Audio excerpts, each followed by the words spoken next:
Hello students, मैं doctor Rishabh Jain, associate professor music instrumental, government MS girls college Bikaner से आज एक बार फिर आपके समक्ष उपस्थित हूँ। ऑनलाइन लेक्चर्स में आपका हार्दिक स्वागत है। पहले सत्रों में हमने संगीत व स्वर का सैद्धांतिक व प्रायोगिक अध्ययन किया था। आज हम सप्तक व थाट के विषय में चर्चा करेंगे। सप्तक क्या है, कितने प्रकार का होता है, तत्पश्चात थाट क्या है, उसके लक्षण क्या हैं, क्या संख्या होती है उसकी और उसका क्या कार्य होता है, ये सब अपन आज चर्चा करते हैं। फर्स्ट ऑफ ऑल अपन सप्तक के विषय में बात करते हैं। सप्तक की परिभाषा कुछ इस प्रकार है। क्रमानुसार 7 शुद्ध स्वरों के समूह को सप्तक कहते हैं। फिर से रिपीट कर रहा हूं, क्रमानुसार 7 शुद्ध स्वरों के समूह को सप्तक कहते हैं। जैसा कि हम पीछे बता चुके हैं कि 7 स्वरों के नाम क्रमशः सा, रे, गा, मा, पा, धा और नी। इनमें प्रत्येक स्वर की आंदोलन संख्या अपने पिछले स्वर से अधिक होती है। दूसरे शब्दों में कह सकते हैं, जैसे सा से जैसे जैसे हम आगे बढ़ते जाते हैं, स्वरों की आंदोलन संख्या भी बढ़ती जाती है। रे की आंदोलन संख्या सा से, गा की आंदोलन संख्या रे से व मा की आंदोलन संख्या गा से अधिक होती है। इसी प्रकार पा, धा और नी की आंदोलन संख्या अपने पिछले स्वरों से ज्यादा होती है। प्रत्येक स्वर में सा के बाद रे, गा, मा, पा, धा, नी स्वर ही होंगे। नी के बाद पुनः सा आता है और इसी स्वर से दूसरा सप्तक प्रारंभ हो जाता है।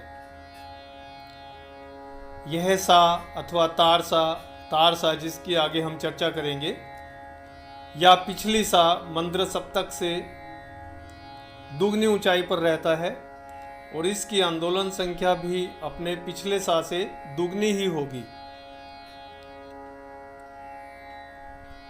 उदाहरण के लिए, अगर मध्य सा की आंदोलन संख्या 240 है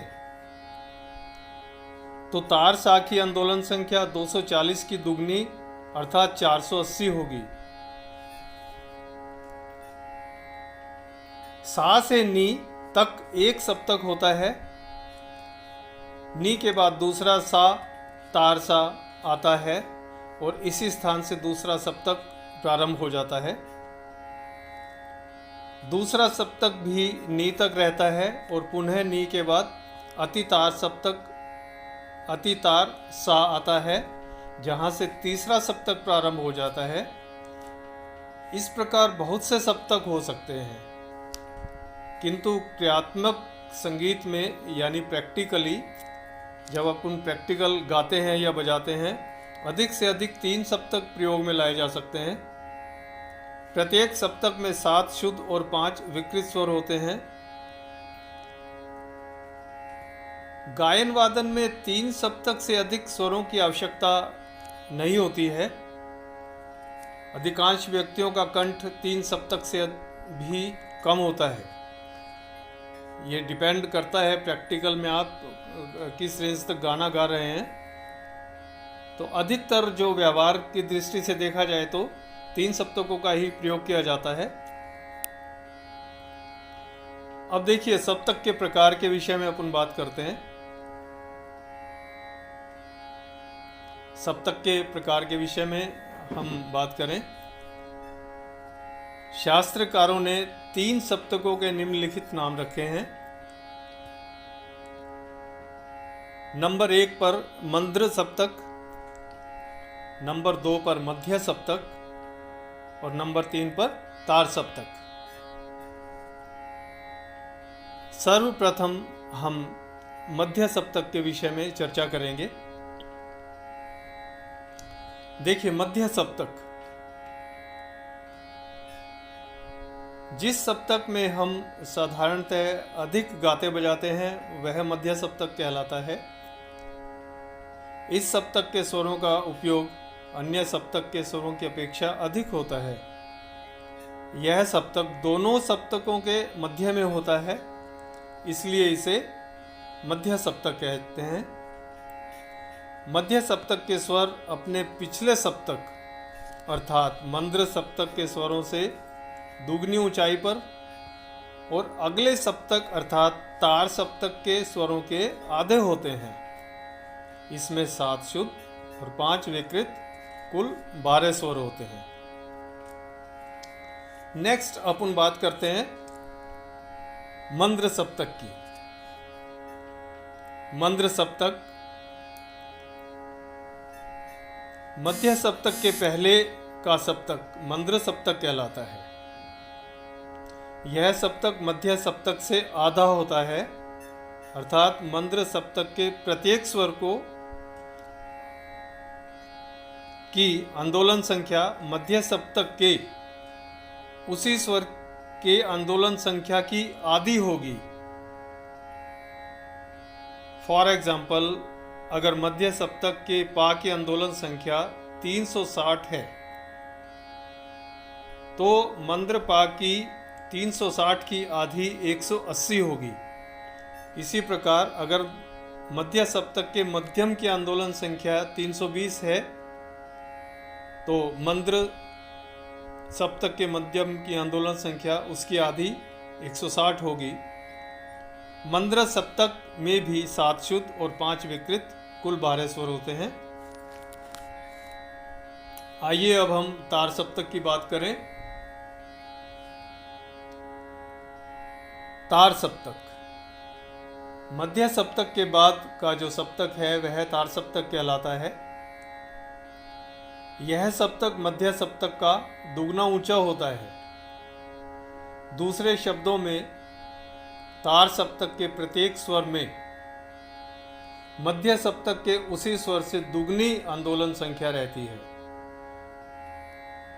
फॉर एग्जाम्पल, अगर मध्य सप्तक के रे की आंदोलन संख्या 270 है तो तार सप्तक के रे की आंदोलन संख्या उसकी दुगनी यानी 540 होगी। इसी प्रकार सभी स्वरों की आंदोलन संख्या दुगनी हो जाती है। इसमें भी 7 शुद्ध स्वर और 5 विकृत स्वर कुल 12 स्वर होते हैं। तो यह था सप्तक का परिभाषा और उसके प्रकारों का विवरण। आइए आगे चलते हैं। सप्तक के बाद अपन थाट की बात करें। थाट, देखिए थाट की परिभाषा। सप्तक के 12 स्वरों में से 7 क्रमानुसार मुख्य स्वरों के उस समुदाय को थाट कहते हैं जिससे राग उत्पन्न होते हैं। थाट को मेल भी कहा जाता है। प्राचीन संस्कृत ग्रंथों में मेल शब्द ही प्रयोग किया गया है। अभिनव राग मंजरी शास्त्र में कहा गया है, मेल स्वर समूह स्याद्राग व्यंजन शक्तिनामा, अर्थात स्वरों के उस समूह को मेल या थाट कहते हैं जिसमें राग उत्पन्न करने की शक्ति हो। यह थाट की परिभाषा थी। थाट के कुछ लक्षण हैं जो कि इस प्रकार से बताए गए हैं। देखिए थाट के लक्षण, उसकी अपन चर्चा करें। तत्पश्चात हम थाट की संख्या का विवरण करेंगे। थाट के लक्षण प्रत्येक नंबर 1 पे है। प्रत्येक थाट में अधिक से अधिक और कम से कम 7 स्वरों का प्रयोग किया जाता है, 7 स्वर होने ही चाहिए। इसका कारण यह है, अगर थाट संपूर्ण यानी 7 स्वरों का नहीं होता है तो किस प्रकार उससे संपूर्ण रागों की उत्पत्ति मानी जाएगी। अब ये संपूर्ण शब्द जो आया है, ये फ्रेशर्स के लिए थोड़ा सा समझ नहीं पाएंगे। ये एक्चुअली जाति है। जाति के विषय में जब अपन बात करेंगे, रागों की जाति होती है औडव, षाडव, संपूर्ण, यानी 5 स्वरों वाले राग, 6 स्वरों वाले राग और 7 स्वरों वाले राग। 5 स्वरों वाले राग को औडव जाति का राग कहा जाता है, 6 स्वरों वाले राग को षाडव जाति का राग कहा जाता है, और इसी प्रकार 7 स्वर जिस राग में लगते हैं उसको संपूर्ण जाति का राग कहा जाता है। अब यहाँ संपूर्ण शब्द का अर्थ आपको पता चल गया होगा। सेकंड नंबर पे दूसरा लक्षण बताएं। थाट संपूर्ण होने के साथ साथ उसके स्वर स्वाभाविक क्रम से होने चाहिए। उदाहरण के लिए सा के बाद रे, रे के बाद गा, इसी तरह गा के बाद मा, पा, धा, नी ही आने चाहिए। यह बात दूसरी है कि थाट में किसी स्वर का शुद्ध रूप न प्रयोग किया जाए, बल्कि विकृत रूप प्रयोग किया जाए। फॉर एग्जाम्पल, भैरव थाट में कोमल रेधा और कल्याण थाट में तीव्र मा स्वर प्रयोग किए जाते हैं। नंबर 3 लक्षण, किसी थाट में आरोह अवरोह दोनों का होना आवश्यक नहीं है, क्योंकि प्रत्येक थाट में आरोह अवरोह में कोई अंतर नहीं होता है, केवल आरोह ही देखने को मिलता है। आरोह से ज्ञात हो जाता है कि यह कौन सा थाट है। 4 नंबर, थाट कभी गाया बजाया नहीं जाता, अतः उसमें वादी संवादी पकड़, आलाप तान इत्यादि की आवश्यकता नहीं होती है। नंबर 5, थाट में केवल राग उत्पन्न करने की क्षमता होती है, उसे कभी गाया बजाया नहीं जाता, अतः उसमें मधुरता की आवश्यकता भी नहीं है। यह कुछ लक्षण थे थाट के। अब थाटों की संख्या देखिए किस तरह से निर्धारित की गई है, कितने थाट होते हैं, उस विषय में बात करते हैं। थाटों की संख्या हिंदुस्तानी संगीत पद्धति में आजकल 10 थाट माने जाते हैं। इन थाटों से समस्त राग उत्पन्न माने गए हैं। आधुनिक काल में स्वर्गीय विष्णु नारायण भातखंडे ने थाट पद्धति को प्रचार में लाने की कल्पना की और थाटों की संख्या 10 मानी। उन 10 थाटों के नाम और स्वर इस प्रकार हैं। देखिए 10 थाट होते हैं। हर थाट में स्वर तो 7 हैं, लेकिन किसी में कोमल, किसी में विकृत, किसी में शुद्ध, इस प्रकार से 10 थाटों में स्वर अलग अलग मिलेंगे आपको। नंबर 1, बिलावल थाट। बिलावल थाट में सभी स्वर शुद्ध लगते हैं, यानी सा, रे, गा, मा, पा, धा, नी, 7 स्वर शुद्ध प्रयोग किए जाते हैं।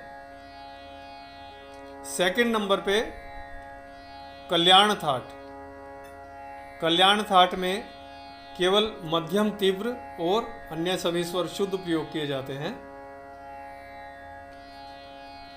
नेक्स्ट 3 नंबर पे आता है खमाज। खमाज थाट में निषाद, कोमल और अन्य सभी स्वर शुद्ध प्रयोग किए जाते हैं। नंबर 4, आसावरी थाट, जिस थाट में गंधार, धैवत, निषाद, कोमल और सभी स्वर शुद्ध प्रयोग किए जाते हैं। नेक्स्ट नंबर 5, काफी थाट, जिसमें गंधार और निषाद, कोमल तथा सभी स्वर शुद्ध प्रयोग किए जाते हैं। तत्पश्चात नंबर 6 थाट भैरवी। भैरवी थाट में ऋषभ, गंधार, धैवत और निषाद कोमल स्वर लगते हैं, या हम ये भी कह सकते हैं कि थाट भैरवी में सभी स्वर कोमल लगते हैं। बाकी 2 स्वर बचे जो कि अचल स्वर होते हैं, षडज और पंचम, वो शुद्ध ही रहते हैं। नंबर 7, भैरव थाट। भैरव थाट में ऋषभ और धैवत कोमल और सभी स्वर शुद्ध प्रयोग किए जाते हैं। Number 8, Marwa that.